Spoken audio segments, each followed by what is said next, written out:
Koračalo se danima, stotinama kilometara sa svih strana.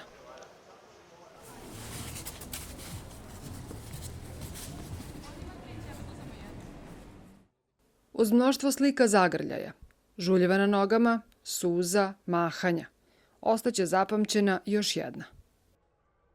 Ovo je sada slika velike ružnoće naše vlasti prema svom narodu i svojoj omladini. To je vojska Srbije, ta omladina. To su sutra doktori nauka, doktori svi branši. Oni dolaze sutra na, kako bi rekao, da budu nešto u ovoj državi.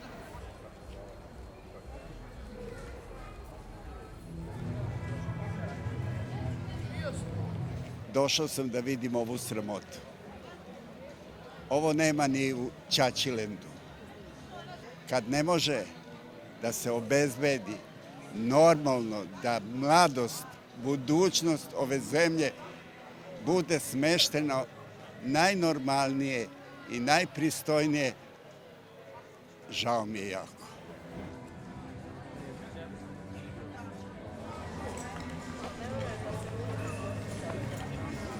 Ova slika i ovih dušeka i ove dece koje nameštaju, ne samo dece nego i građana, mislim da o ovome treba da čuje Evropa i ako trebalo možda dalje da se pročuje, jer ovo stvarno je, mislim da bi lokalna samouprava trebala da se zapita zašto smo mi ovde.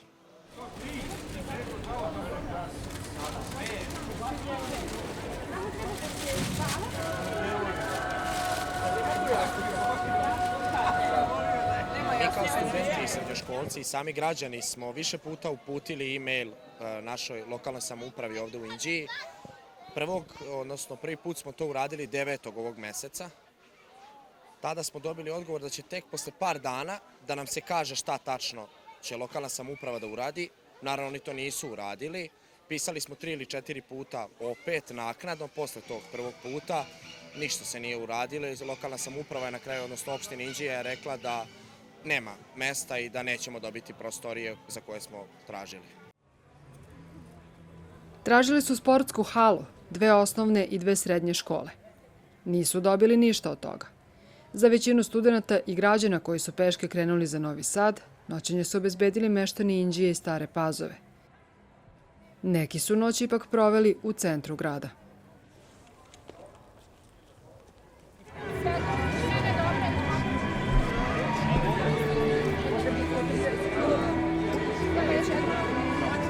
Iste večeri u Inđiji su se na kratko zaustavili i studenti iz Novog Pazara na svom 16-dnevnom putu dugom više od 400 kilometara. Što se tiče šetnje same, mi svi studenti DUMP-a smo podneli možda i jednu od najvećih žrtvi koje su studenti podneli od samog početka studentskog pokreta. I pored svih pritisaka koje trpimo, želeli smo da iskažemo naše saosećanje sa porodicama žrtava koje su poginule u toj nesreći koja se desila i želeli smo da uradimo nešto jedinstveno i da privučemo pažnju državljana Republike Srbije, ali isto tako i ostalih zemalja na taj veoma bitan događaj koji se desio u negativnom kontekstu i ne bismo želeli opet da se ponovi.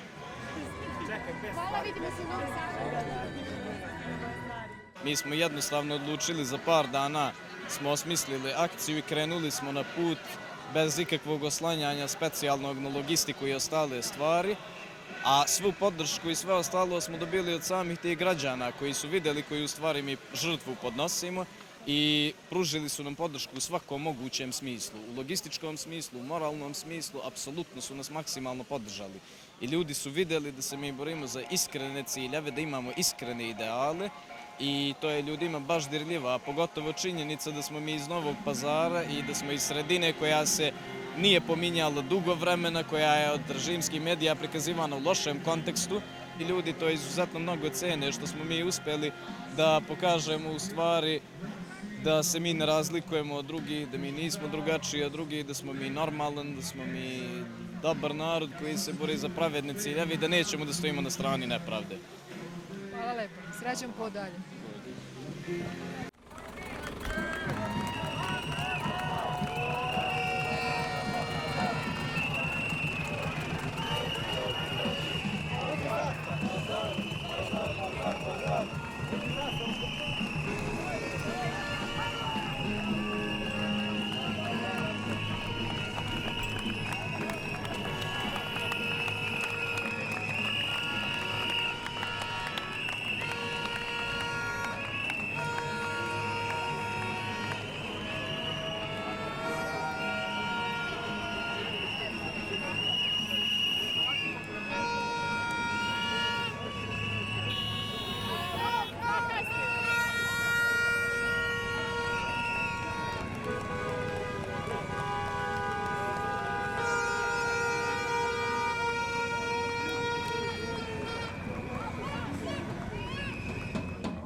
I na severnoj ruti pešaci se pripremaju da nastave put. Posle 2 dana hodanja, pred njima je poslednja deonica od 45 kilometara. Budući da je pred vama sad najduža deonica, jel? Da. Sa žuljevima, kako misliš da ćeš da izguraš? Pa sad, zato što je poslednji dan, lako ću izgurati, zato što ipak idemo ka jednom cilju, a danas stižemo na taj cilj, tako da moramo da izguramo sve.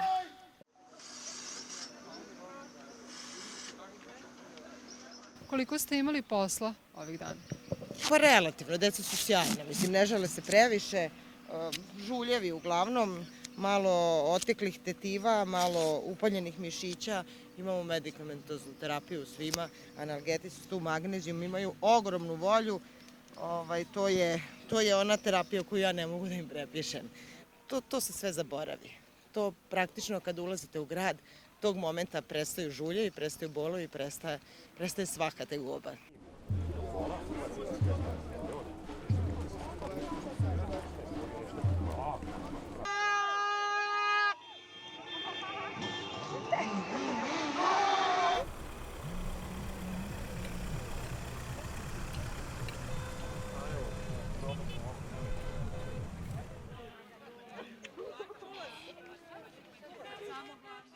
Ljudi, zastali smo na ovom mestu jer ovdje živi Teodora, jedina preživela žrtva pada nadstrešnice u Novom Sadu. Samo bih hteo da jednim glasnim aplauzom pokažemo joj da nije sama.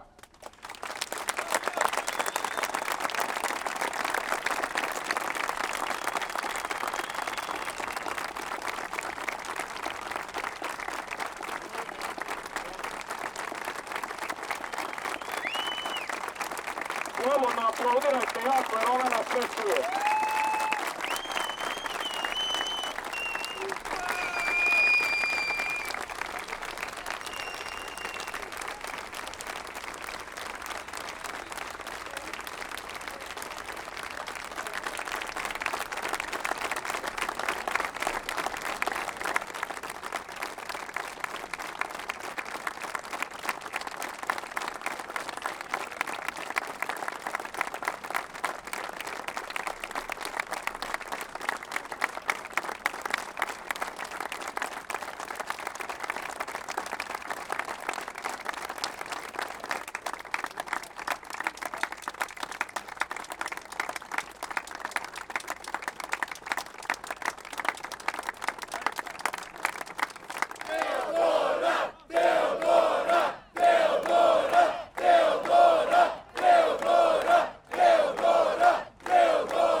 Možda nismo imali vozove, autobuse, pojedine puteve, neki od vas su čak došli peške, a od jutra smo i bez vode, ali ipak smo ovde.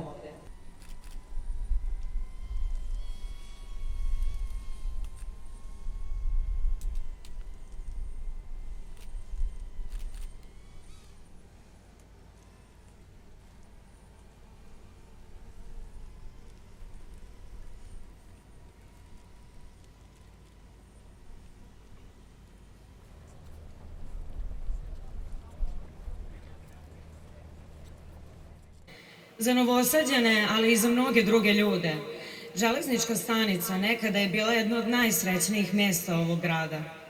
Bila je mesto sastanka i rastanka i ponovnih sastanaka. Vrvela je od ljudi, zagrljaja i smeha. Bila je poput nekog vesnika proleća. prvi znak da ste stigli u Novi Sad. 1. novembar 2024. godine bio je sasvim običan sunčani petak. Neki su išli za Beograd, neki su išli možda i u školu, neki su išli kući, žurili, a neki su prosto želeli da iskoriste taj lep dan. Sve su to bili ljudi isto kao mi, protkani tajnama i brigama, puni nade, puni snova, uzbuđeni zbog svojih planova za budućnost. Kakvi bi bili ljudi kad bi začutali danas na ovu nepravdu, na ovo gaženje dostojanstva i uništavanje života. Upravo zbog toga moramo svi zajedno da se borimo za bolje sutra. Jer mi, kao nosioci suvereniteta, nemamo pravo da ćutimo. U ime amaneta naših predaka i u ime budućnosti koju ste vi poželeli da menjate.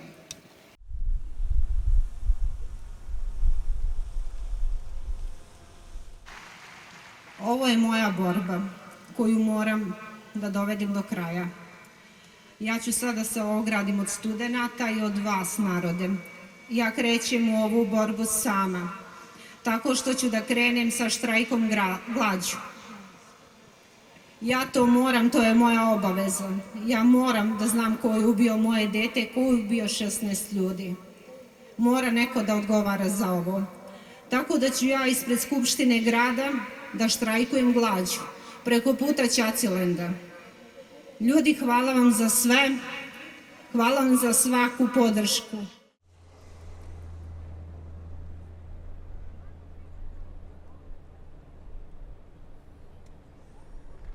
Uzalud čekaš, digavši očajno lice iz šaka. Ne vide im se ni lica, ni imena, ni reči im se ne čuju od mraka. Nemaš pojma šta se dešava. Ti nisi u tom kolu, a to je tvoja glava među njima na stolu. Ne znaš da li će ti glavu na panj ili će te s leđa u džaku. Ti znaš samo toliko da se to radi u mraku.